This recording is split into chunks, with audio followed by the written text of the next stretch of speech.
Hi everyone, 11th standard biology की important question பார்க்க போகிறோம். Last minute question 2 mark 3 mark 5 mark பார்க்க போகிறோம். இதை மட்டும் படித்தா எவ்வளோ மார்க் சார் எடுக்கலான்னா எடுக்கலாம் 65க்கு மேலே எடுக்கலாம் 70க்கு. ஏன்னா நிறைய விஷயங்கள் புக்கினில் இருக்குது. ஸோ நான் புக் பேக்கு புக்கின் ஓரளவுக்கு தான் கொடுத்துருக்குறேன்.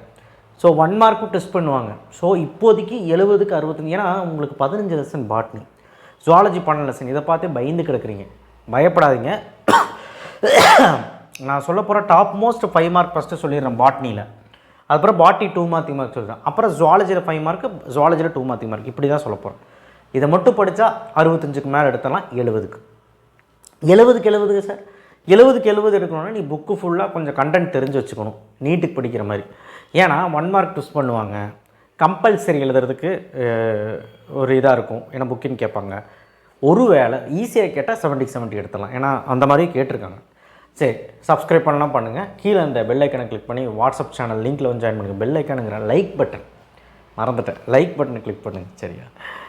11th biology 5 mark, bio botany, gram staining procedure 5 mark. இதில் இன்னொரு 5 மார்க்கு ஆட் பண்ணிக்கோங்க. ஆட் பண்ணிக்கிறீங்களா? Positive gram bacteria, negative gram பாக்டீரியான்னு நினைக்கிறேன். கிராம் நெகட்டிவ் பாக்டீரியான்னு நினைக்கிறேன். அந்த டிஃப்ரென்ஸ் கேட்டுறாங்க, பார்த்துக்கோங்க. யூனிட் 1ல் இந்த 3 பார்த்துக்கோங்க. இதெல்லாம் direct 5 mark. Chapter 2 angiosperm gymnosperm 5 point. Placentation chapter 5ல் Datura metel, Allium cepa, Clitoria ternatea. இதோட பொட்டானிக்கல் டிஸ்கிரிப்ஷனும் ஃப்ளோரல் ஃபார்முலா, ஃப்ளோரல் டயக்ராம் கண்டிப்பாக இருக்கணும். இது 3லேருந்து ஏதோ ஒன்று கேட்டுருவாங்க. ப்ரோக்ராட்டிக்ஸ், யூக்ராட்டிக்ஸ் இதுலேருந்து கேட்கலாம். Plant cell, animal cell. Chapter 7ல் மிட்டோசிஸ், மியோசிஸ். சாப்டர் 8ல் structure of DNA, types of RNA. Tamil medium பயப்பட வேணாம், இங்கே புக் பேக் நம்பர்லாம் கொடுத்துருக்கேன் பாருங்கள், இருக்கா? ஸோ அந்தந்த சாப்டரில் நீங்கள் பார்த்து எடுத்துக்கலாம். Chapter 9ல் 9th 10th. சாப்டர் 10ல் கெகனம் ஸ்போட்டோமீட்டர் ரொம்ப ரொம்ப இம்பார்ட்டன்ட் 5 மார்க்கு புக்கின். சாப்டர் 10ல் சைக்கிளிக், நான் சைக்கிள், சுழற்சியற்ற அந்த இது. டேபிள் நம்பர் 13.3க்கு கால்வின் சைக்கிள், அந்த சைக்கிளை மட்டும் வரைஞ்சி எக்ஸ்ப்ளனேஷன் கொடுக்கொண்ட சைக்கிளை மட்டும் நல்லா வரைஞ்சி போகிற 5 மார்க்கில் கேட்கலாம். C3 C4 cycle difference 5 point. Krebs cycle, பெரிய சைக்கிள் நீங்கள் வரைஞ்சி பார்க்கணும். கால்வினும் கர்ப்ஸும் நல்லா வரைஞ்சி பாருங்கள். Significance of pentose phosphate pathway 5 மார்க்கில் கேட்கலாம். Chapter 15 physiological effects of auxin, gibberellins, cytokinin இதெல்லாம் 5 பாயிண்ட். வாழ்வியல்கள். அடுத்த பிசிடி 9வது கொஸ்டின் புக் பேக்கில். So programme cell death. So இதுதான் உங்களுடைய 15 சாப்டரோட 5 மார்க்ஸ். பாட்னி 2 மார்க் 3 மார்க் பாருங்கள். இல்லை சாப்டர் 1ல் 6, சாப்டர் 2ல் 5 6 7 தான், சாப்டர் 3ல் 3 தான். சாப்டர் 4ல் வந்து ஃபிகர் நம்பர் 4.26, அதாவது ரொம்ப ரொம்ப இம்பார்ட்டன்ட் டயக்ராம் இது. சாப்டர் 5 அப்புறம் chapter 6 draw lampbrush and polytene chromosome. இதோட டயக்ராம் மட்டும் கேட்பாங்களா? பெரிய குரோமோசோமோடது. ஃபங்க்ஷன் ஆஃப் நியூக்ளியஸின் பணிகள் அப்படின்னு சொல்லிட்டு 3 மார்க்கில் கேட்குறாங்க. சாப்டர் 7ல் 10th மட்டும். சாப்டர் 8ல் இது, சாப்டர் 9ல் 2, எல்லாத்துலேயும் 1-2 கொஸ்டின்ஸ் தான். ஸோ அதை படிச்சிருங்க. சாப்டர் 13ல் வந்து 13.1.2 ப்ராப்பர்ட்டிஸ் ஆஃப் லைட்டு புக்கின். 13.2 டேபிள் ஒரு டிஃப்ரென்ஸு 3 பாயிண்ட் 4 பாயிண்ட் படித்து வச்சுக்கோங்க. 13.5 டிஃப்ரென்ஸு. சாப்டர் 7ல் அதுலேயும் டிஃப்ரென்ஸு டேபிள் 14.3 14.1. ஸோ இதெல்லாமே நீங்கள் வந்து பார்த்துக்கிறது நல்லது. சாப்டர் 15ல் அவ்வளோதான், வேணாம், இது மட்டும் போதும். ஓகே, இப்போ பயோஜாலஜி டாப் 5 மார்க் பார்க்கலாம். சாப்டர் 1ல் 11th கொஸ்டின். சாப்டர் 2ல் டேபிள் 1ல் காட்டேஜ், நான் காட்டேஜ் அந்த டிஃப்ரென்ஸு புக்கினில் இருக்குது.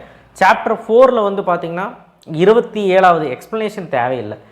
ஏன்னா அப்படி தான் பப்ளிக்கில் கேட்டாங்க. டைஜஷன் அந்த டயக்ராம் வந்து வரைய சொல்கிறாங்க தவளையோடது, அது மட்டும் வரைஞ்சால் போதும். 28 29 30 5 mark. Economic importance of frog, பொருளாதார முக்கியத்துவம் தவளையின், இது ரொம்ப ரொம்ப முக்கியமான important 5 mark. Chapter 5 small intestine கண்டிப்பாக கேட்குறாங்க. சிறுகுடலின் அந்த டைஜஷன் அதை பற்றி கேட்குறாங்க. சாப்டர் 6 இன்ஸ்பிரேஷன் எக்ஸ்பிரேஷன், அந்த சார்ட் வரைஞ்சி எழுதுனா போதும். நெஃப்ரான் வந்து டயக்ராம் போட்டு ஸ்ட்ரக்சர் எழுதணும். சாப்டர் 9ல் 35th. சரி, அடுத்த சாப்டர் 11ல் 21 27 30. சாப்டர் 12ல் இது 4மே ஈஸி தான். ஸோ இதெல்லாமே top most 5 mark. 2 mark 3 mark வந்து பார்த்திங்கன்னா சாப்டர் 12ல், அதாவது ஆமாம் நான் 12லேருந்து வந்திருக்கேன், பின்னாடி இருந்து வந்திருக்கேன். ஏன்னா பின்னாடி இருந்து படிக்கிறது இம்பார்ட்டன்ட். ஏன்னா வந்து அதில் வந்து ஈஸியாகவும் இருக்கும், கண்டிப்பாகவும் கேட்பாங்க. சாப்டர் 12 இதெல்லாம், சாப்டர் 11ல் இதெல்லாம், சாப்டர் 10ல் வந்து இதெல்லாம், சாப்டர் 9ல் எல்லாமே நிறையா இருக்குது. ஆனால் பட் இதில் தான் ரொம்ப important. Chapter 8 LS of kidney diagram பார்த்துக்கோங்க. LS of kidney diagram. அடுத்த சாப்டர் 7ல் இதெல்லாம், சாப்டர் 6ல் 2 தான் இருக்குது, சாப்டர் 5ல் 2 தான். சாப்டர் 4 முக்கியமான சாப்டர், இதுலேருந்து ஒரு கொஸ்டின் கூட விடாதீங்க, ரொம்ப ரொம்ப இம்பார்ட்டண்ட்டு. சாப்டர் 2 வந்து பார்த்திங்கன்னா இது, சாப்டர் 1ல் இது. ஸோ ஆக்சுவலாக வந்து பார்த்திங்கன்னா ஜுவாலஜி பொறுத்த வரைக்கும் புக் பேக்லேயே உங்களுக்கு அதிகமாக வந்துடும். புக்கின் வரும், இல்லைன்னு நான் சொல்ல மாட்டேன். புக் பேக்லேயே ஏகப்பட்ட கொஷின்ஸ் இருக்குது. நீங்கள் அதை ஒழுக்கமாக படிச்சிங்கனாலே போதும், சரிங்களா? ரொம்ப கஷ்டப்படணும்னு அவசியம் இல்லை. ஸோ அதனால் இப்போ நான் கொடுத்த question 2 mark 3 mark 5 mark go through பண்ணாலே போதும். நீங்கள் வந்து அவ்வளோ கஷ்டப்பட்டு ஒன்றும் நீங்கள் வந்து படிக்கணும் அவசியம் இல்லை. 11th நீங்கள் பப்ளிக் இல்லைன்ட்டிங்க. ஸோ அதனால் பப்ளிக் இல்லை, அதனால் நீங்கள் வந்து அலட்சியமாக இருக்காதீங்க. அட்லீஸ்ட் இதை படித்து நல்ல மார்க் எடுங்க. ஓகே, ஹாஃப் இயர்லிக்கு நல்லபடியாக எழுதிட்டு வாங்க. நெக்ஸ்ட் வீடியோவில் சந்திப்போம். நெக்ஸ்ட் அப்படியே தமிழ் இங்கிலீஷும் வரப்போகுது. ஏன்னா எக்ஸாம் கிட்ட நெருங்கிச்சு இல்லையா? அதனால் சப்போர்ட் பண்ணுங்கள், சப்ஸ்கிரைப் பண்ணுங்கள். தேங்க்யூ.